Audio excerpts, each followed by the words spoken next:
ये कहानी है ऐसी शहजादी की जो बचपन में हुई गुम मगर नसीब में बनाया उसे मलका।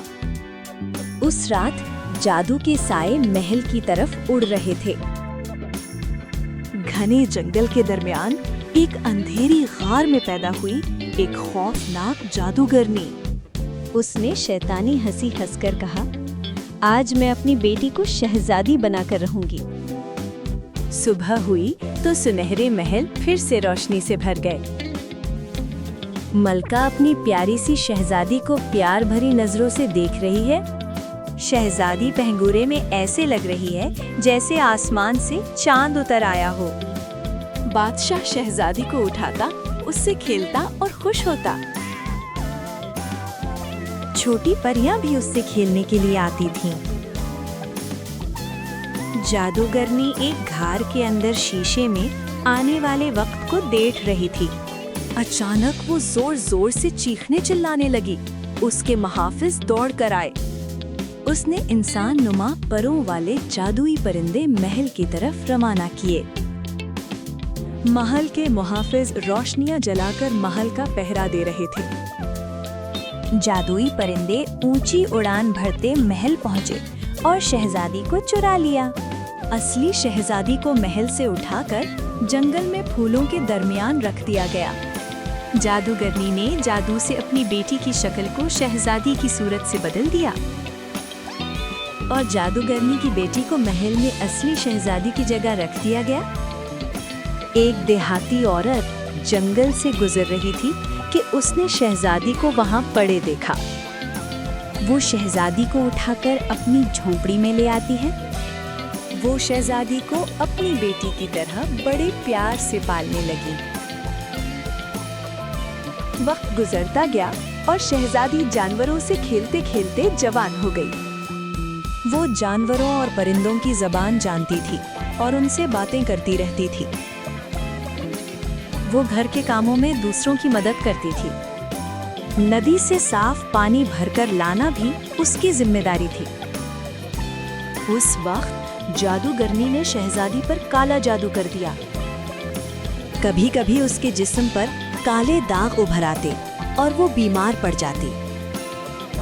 उसकी जंगल वाली माँ उसे इस हालत में देखकर परेशान हो जाती थी।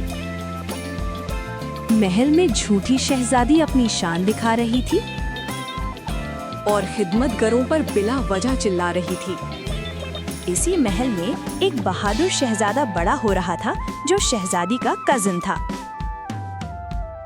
एक दिन वो जंगल की तरफ निकल गया शिकार खेलने के लिए। रास्ते में वो जा रहा था कि एक शेर उस पर हमला आवर हुआ। शहजादी ने बहादुरी से शेर को भगा दिया और शहजादे की जान बचा ली। शहजादा शहजादी की बहादुरी को देखकर बहुत हैरान हुआ। तब अचानक उस लड़की के जिस्म पर काले निशान उभर आए।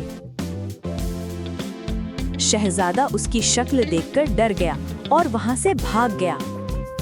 शहजादा छुपकर जादूगरनी की बातें सुन लेता है और हकीकत जान लेता है। जादूगरनी जादू के जरिए दूर से सब कुछ देख रही थी। जादूगरनी बादशाह और मलका को पत्थर के बुत बना देती है। महल में मौजूद सारे लोग भी बुत बन जाते हैं।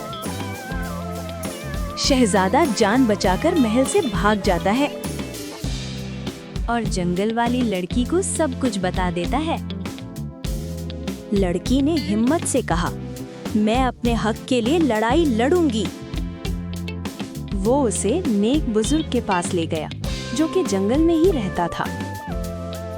बुजुर्ग ने उसे एक लॉकेट दिया जो कि जादू के असर से बचाता था और पानी पर दम करके उसे दे दिया कि ये पानी जादूगरनी पर फेंके।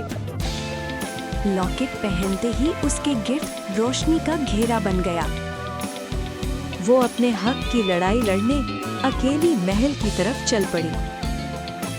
जादूगरनी ने उस पर हमला किया और एक आग का शोला उसकी तरफ लपका, मगर लॉकेट की वजह से जादुई शोला उस तक पहुंच ही ना सका।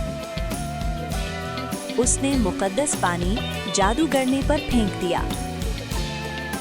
जादूगरनी और उसकी बेटी को आग के शोलों ने अपनी लपेट में ले लिया। धुआं छट गया और हर तरफ सुकून फैल गया। जादू का असर खत्म हो गया। बादशाह और मलिका वापस जिंदा हो गए। महल के दरवाजे आवाम के लिए खुल गए। शहजादे ने अदब से झुककर शहजादी से शादी की दरखास्त की। शहजादे और शहजादी की शादी बड़ी धूमधाम से हो गई।